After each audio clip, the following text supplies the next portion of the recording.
गेहूं की फसल में एक खास समय आता है जब किसान अगर छोटा सा काम कर ले तो फसल में कल्ले ऐसे फूटते हैं जैसे किसी ने बटन दबा दिया। और अगर उस समय किसान सो गया या गलत काम कर दिया तो पूरी फसल की ताकत आधी रह जाती है। किसान भाइयों, आज की इस वीडियो में हम उसी खास समय के बारे में बात करने वाले हैं जिस समय को गेहूं की फसल का दिल कहा जाता है। वो समय है बोनी के 21 दिन से 25 दिन के बीच का। ये 4 दिन ऐसे होते हैं कि अगर आपने इन 4 दिनों में सही काम कर लिया तो पूरी फसल का पासा एकदम पलट जाता है। किसान साथियों, आगे बढ़ने से पहले एक छोटी सी विनती है। अगर आप हमारे चैनल पर नए आए हो तो इस चैनल को लाइक करो और घंटी वाला बटन दबा दो, क्योंकि खेती किसानी की असली जानकारी सबसे पहले और सबसे सही तरीके से आप तक पहुंचेगी। बाकी बातें बाद में, पहले शुरू करते हैं असली ज्ञान, असली अनुभव और असली खेत की चीजें। अब किसान भाइयों, बात करते हैं 21 से 25 दिन वाली अवस्था की। ये अवस्था गेहूं की फसल की वो आयु है जब पौधा अभी छोटा है, नाजुक है, लेकिन अंदर से इतना शक्तिशाली हो चुका है कि अगर उसे सही चीजें दे दी जाएं तो कंधे से कल्ले फूटने की गति 2 गुनी, 3 गुनी और कई बार 4 गुना तक बढ़ जाती है। और यही वो समय है जब किसान कई बार लापरवाही कर बैठता है। कोई पानी अधिक कर देता है, कोई पानी रोक देता है, कोई यूरिया जल्द डाल देता है, कोई देर कर देता है। किसी के खेत की मिट्टी सख्त हो जाती है, किसी के खेत में पपड़ी जम जाती है, और यही सब गलतियां कल्ले बनने में रुकावट डालती हैं। इसलिए आज मैं आपको एकदम देसी तरीके से पूरा खेत वाला अनुभव रखते हुए बताने वाला हूं कि 21 से 25 दिन पर वो एक काम क्या है जिसे करना ही चाहिए, और जिसकी वजह से मैं दावा करके कहता हूं कि कल्ले इतने फूटेंगे कि खेत में पैर रखने की जगह नहीं बचेगी। सबसे पहले समझो कि ये समय खास क्यों होता है। किसान भाई, गेहूं के पौधे में कल्ले 3 बार फूटते हैं। पहला हल्का फ्लश बोनी के 12 से 18 दिन के बीच आता है, दूसरा बड़ा फ्लश 21 से 30 दिन के बीच आता है, और तीसरा हल्का फ्लश 35 से 45 दिन पर आता है।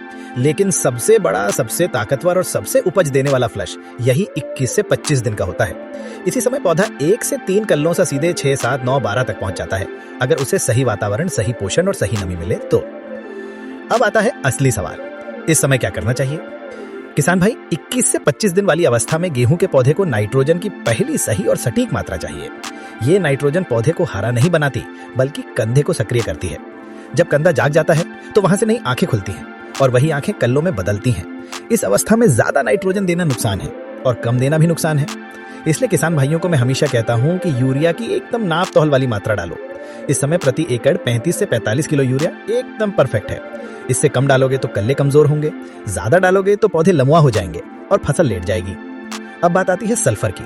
किसान भाई, सल्फर को खेती में कई किसान नजरअंदाज कर देते हैं, लेकिन गेहूं के कल्लों के निर्माण में सल्फर की भूमिका सबसे खास होती है। ये पौधे में प्रोटीन बनाने की प्रक्रिया को तेज करता है और कंधे के पास मौजूद कल्लों वाले बिंदुओं को सक्रिय करता है। अगर सल्फर मिल जाए तो पौधा सिर्फ हरा भरा नहीं होता, बल्कि उसका हर पत्ता गाढ़ा हरा होता है। ये गाढ़ी हरियाली ही कल्लों की नींव है। इसलिए 21 से 25 दिन के बीच अगर आप 4 से 6 किलो सल्फर डाल देते हो तो कल्ले फटाफट निकलते हैं। अब आगे बढ़ते हैं माइक्रो न्यूट्रिएंट्स पर, खासतौर पर जिंक और आयरन पर। किसान भाई, जब पौधा छोटा होता है और पहली सिंचाई हो चुकी होती है तब अक्सर पौधे की सबसे ऊपर वाली पत्ती हल्की पीली नजर आने लगती है। कई बार मैना सफेद जैसा दिखता है। ये पौधों में जिंक की कमी का संकेत होता है, और आयरन की कमी से पत्तों में हल्का झुलसा या फीकी हरियाली दिखती है। अगर इन दोनों की कमी इसी अवस्था में दूर हो जाए तो कल्ले बनने की गति बहुत तेज हो जाती है। इसलिए किसान भाई 2 चीजें कर सकते हैं। या तो दोपहर बाद एक हल्का छिड़काव कर लें, 1 लीटर जिंक और 1 लीटर आयरन 200 लीटर पानी में घोलकर एकड़ पर छिड़क दें। इससे पौधे की भूख मिट जाती है और कल्लों की ऊर्जा और क्षमता बढ़ जाती है। अब आते हैं सबसे महत्वपूर्ण बात पर, यह बात जो किसान अक्सर छोड़ देते हैं, और यही गलती कल्लों की संख्या घटा देती है। किसान साथियों, मिट्टी का सख्त होना, पपड़ी जमना, हवा का ना जाना, ये सब जड़ों की सांस बंद कर देता है। जड़ को हवा चाहिए, जड़ अगर सांस लेगी तभी कल्ले खूटेंगे।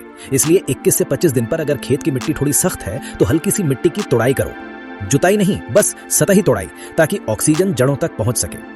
अब सिंचाई की बात करते हैं। किसान भाइयों, अगर आपने यूरिया डाल दिया है, माइक्रो डाल दिए हैं, सल्फर डाल दिया है, तो उसके 1-2 दिन बाद हल्की सिंचाई करना जरूरी है। ये सिंचाई बहुत तेज नहीं होनी चाहिए, पानी बहना नहीं चाहिए, पानी को नीचे तक जाना चाहिए ताकि नाइट्रोजन मिट्टी में घुलकर जड़ों तक पहुंचे और कल्ले फूटने की प्रक्रिया शुरू हो जाए। अब एक बात मैं बहुत गहराई से समझाना चाहता हूँ। किसान भाई, गेहूं के पौधे में कल्ले तभी फूटते हैं जब पौधा तनाव में नहीं होता। अगर खेत में पानी खड़ा है, पौधा ठंड से सिकुड़ा हुआ है, पौधा पोषण की कमी से पीला है, पौधा मिट्टी की सख्ती के कारण दबा हुआ है, या पौधे की जड़ें सांस नहीं ले पा रही हैं, तो कल्ले आधे ही आएंगे। पौधा पहले अपनी जान बचाएगा, फिर कल्ले बनाएगा। इसलिए 21 से 25 दिन के दौरान पौधों के पत्तों को ध्यान से देखो। पत्ते गहरे हरे, ताजगी वाले और बीच से खड़े होने चाहिए। ये स्थिति बताती है कि पौधा कल्ले फोड़ने के लिए तैयार है। कई किसान पूछते हैं कि अगर बारिश हो जाए तो क्या करें। किसान भाई, अगर बारिश हो जाए तो उस समय यूरिया बिल्कुल मत डालो, पानी उतरने दो, मिट्टी थोड़ा सूख जाए तभी डालो, वरना नाइट्रोजन बह जाएगी और नुकसान होगा। इसी तरह अगर खेत में नमी ज्यादा है तो यूरिया की मात्रा थोड़ी कम रखो। अब किसान साथियों, मैं आपको ये बताना चाहता हूँ कि जब आप 21 दिन से 25 दिन वाली अवस्था में ये काम कर लेते हो तो पौधे की अंदरूनी हार्मोन प्रक्रिया एकदम से सक्रिय हो जाती है। पौधा सिर्फ बढ़ता नहीं है, वो फैलने लगता है। कंधे से एक के बाद एक कल्ले निकलने शुरू हो जाते हैं। शुरुआत में ये कल्ले पतले होते हैं, लेकिन सही पोषण मिलने पर ये मोटे होते जाते हैं और मुख्य तने जितना ही मजबूत हो जाते हैं। यही कल्ले आगे चलकर बालियां बनाते हैं और बाली ही उपज का आधार है। जितने ज्यादा कल्ले उतनी ज्यादा बालियां, और जितनी ज्यादा बालियां उतना ज्यादा उत्पादन। अब किसान भाइयों, एक बात मैं अपने अनुभव से बता दूं। कई किसान कहते हैं कि हम यूरिया तो डाल देते हैं फिर भी कल्ले कम आते हैं। इसका कारण यह है कि सिर्फ यूरिया से काम नहीं चलता। पौधे को माइक्रो न्यूट्रिएंट चाहिए, सल्फर चाहिए, ऑक्सीजन चाहिए, नमी चाहिए और सबसे जरूरी समय चाहिए। अगर समय चूक गया तो चाहे जितना यूरिया डाल लो, चाहे जितना पानी दे दो, चाहे जितना छिड़काव कर दो, कल्ले नहीं फूटते। इसीलिए मैं हमेशा कहता हूं कि खेती में समय ही सब कुछ है। गेहूं का असली समय यही 21 से 25 दिन का है। अब आगे मैं एक छोटा सा शेड्यूल बता रहा हूं, जिसे अगर आप फॉलो करोगे तो कल्ले एकदम विस्फोट की तरह फूटेंगे। 21वें दिन पौधों का अवलोकन करो, पत्ती का रंग देखो, जड़ के आसपास हल्का मिट्टी झाड़ो, पपड़ी हो तो तोड़ो। 22वें दिन यूरिया की निर्धारित मात्रा डालो, सल्फर भी मिला दो। 23वें दिन आराम, यूरिया को जमीन में उतरने दो। 24वें दिन जिंक और आयरन का छिड़काव कर दो। 25वें दिन हल्की सिंचाई कर दो। किसान भाइयों, इतना करने के बाद आप खुद देखोगे कि 7वें से 10वें दिन के बीच इतने कल्ले निकलेंगे कि आपको खुद यकीन नहीं होगा। पौधे के चारों तरफ से छोटे छोटे तने निकलते हुए दिखेंगे और यही आपकी फसल की ताकत है।